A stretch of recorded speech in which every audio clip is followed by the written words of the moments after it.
Side खबरों के लिए सब्सक्राइब करें फ्लेम मीडिया और उसके बाद बेल आइकन को प्रेस करें ताकि सबसे पहले आपको मिले एक्सक्लूसिव खबरें।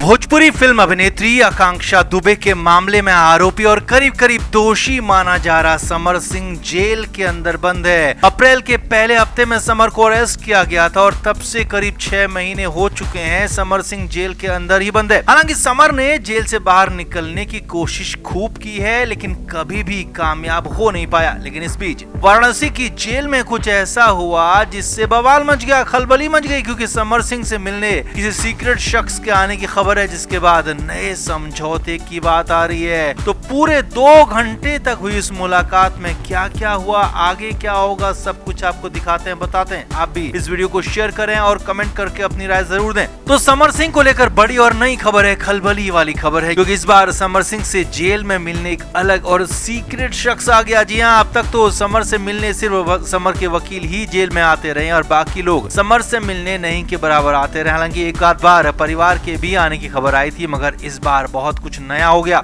सूत्रों के मुताबिक शनिवार को समर सिंह से सीक्रेट शख्स ने मुलाकात की। दोपहर करीब 3 बजे मुलाकात शुरू हुई और शाम के 5 बजे तक चली, यानी कि करीब 2 घंटे तक ये मुलाकात हुई, जिसमें कई तरह की बातें भी, कुछ अलग करने को लेकर भी बात हुई। जी हाँ, जेल सूत्रों के मुताबिक सूट बूट पहनकर आए शख्स से समर सिंह बेहद ही ज्यादा अदब और तहजीब से बातें कर रहा था और ऐसा लग रहा था कि समर सिंह उस शख्स को पहले से जानता तो है लेकिन बहुत ज्यादा बार मिला नहीं है और इसीलिए समर सिंह बेहद ज्यादा अटेंटिव मोड में नजर आया। हालांकि दोनों के बीच में बातचीत क्या हुई एग्जैक्टली पता चला नहीं है, लेकिन हाँ ये जरूर दिखा है, जरूर पता चला है कि समर सिंह बेहद ज्यादा ध्यान से बातों को सुन रहा था, हर बात पर गौर कर रहा था। और यही नहीं, समर सिंह ने इस पूरी बातचीत के दौरान कई बार सामने वाले शख्स के सामने हाथ भी जोड़े और ऐसा जेस्चर दिखाया जैसे कि वो शख्स ही अब समर सिंह को बचाने वाला है और उसके भरोसे समर की जिंदगी आगे चलने वाली है, उसी के भरोसे समर जेल से बाहर आने वाला है, ऐसा यहाँ पर अंदाजा लगाया गया है।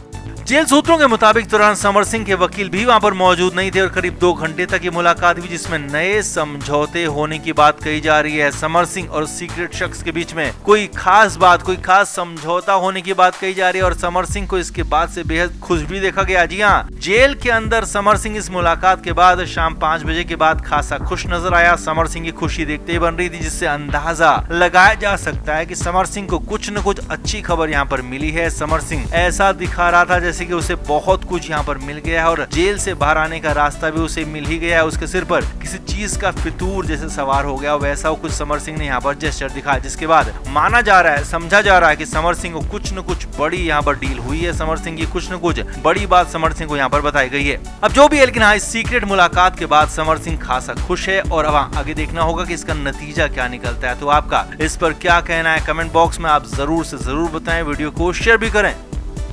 तो समर सिंह के हालात बेहद खराब हैं और आगे और ज्यादा खराब होने वाले हैं। कंडीशन ये है कि समर सिंह की जमानत पर सुनवाई तक हो नहीं पा रही है। समर की बेल की याचिका पर हाईकोर्ट में सुनवाई होने वाली थी, मगर एक बार फिर वो टल गई। जी हाँ, पिछले कई बार से लगातार सुनवाई टल रही है और एक बार फिर से इस बार भी टल गई है। यानी कि समर को बेल मिलना बहुत दूर की बात है, बेल पर सुनवाई तक नहीं हो पा रही है, बात तक नहीं हो पा रही है और कोर्ट से समर सिंह को पहला झटका यही लगा।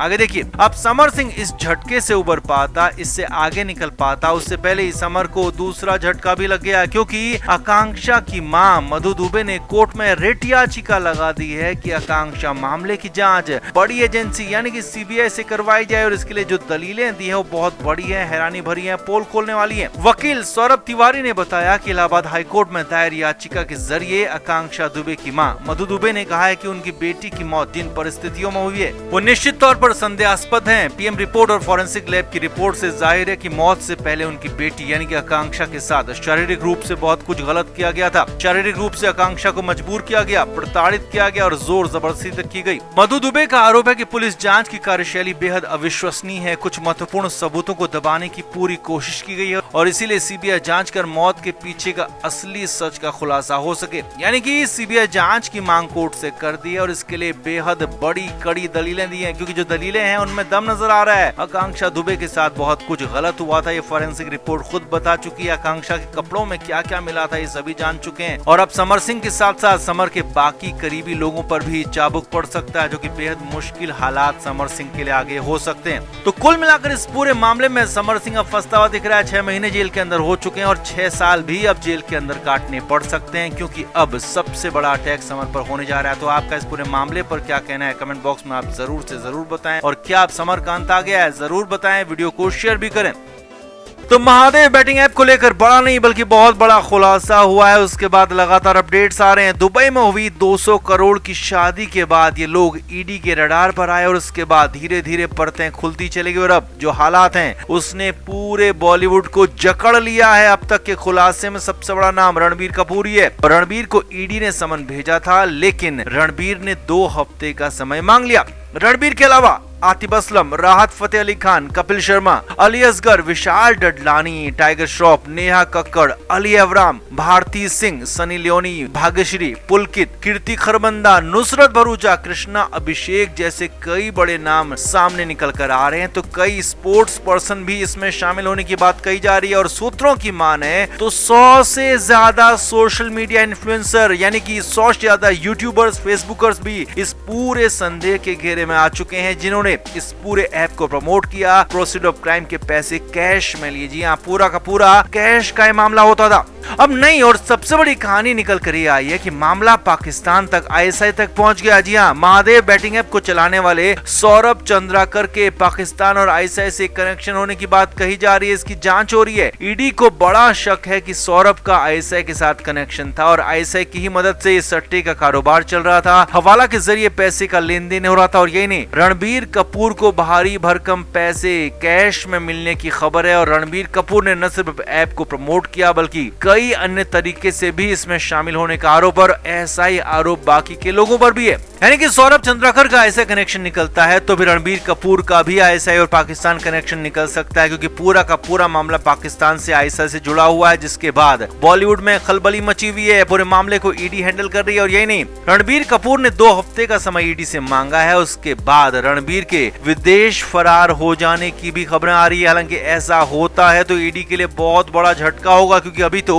मामले की शुरुआत हुई है, अभी किसी के विदेश जाने पर रोक है नहीं। तो ऐसे में रणबीर कपूर विदेश जाते हैं और विदेश जाकर वापस नहीं आते तो ये बड़ा झटका होगा। रणबीर के अलावा कई अन्य लोगों के भी विदेश फरार होने की खबरें इस बीच लगातार आ रही हैं। तो मामला इतना ज्यादा बड़ा है, इतने ज्यादा 1000 करोड़ का हो सकता है, जिसका अंदाजा लगा पाना भी मुश्किल है, कल्पनाओं से भी परे है। क्योंकि महादेव ऐप में हर रोज 200 करोड़ तक की कमाई होती थी। तो अंदाजा आप लगा सकते हैं कि पिछले 5 से 7 सालों में कितना कमाया गया होगा, कितना पैसा इधर से उधर हुआ होगा और कितना पैसा खर्च हुआ होगा और कितना इन सेलिब्रिटीज को, इन बॉलीवुड स्टार्स को बांटा गया होगा पैसा सारा का सारा कैश में। तो कुल मिलाकर मामला बेहद संगीन है, गंभीर है और अब पाकिस्तान तक जो पहुंच गया है मामला, आईएसआई तक पहुंच गया और सुशांत सिंह राजपूत के बाद बॉलीवुड एक बार फिर से इतने बड़े भंवर में फंसता हुआ दिख रहा है। तो आपका इस पर क्या कहना है कमेंट बॉक्स में जरूर बताएं, वीडियो को शेयर भी करें। Flame media report.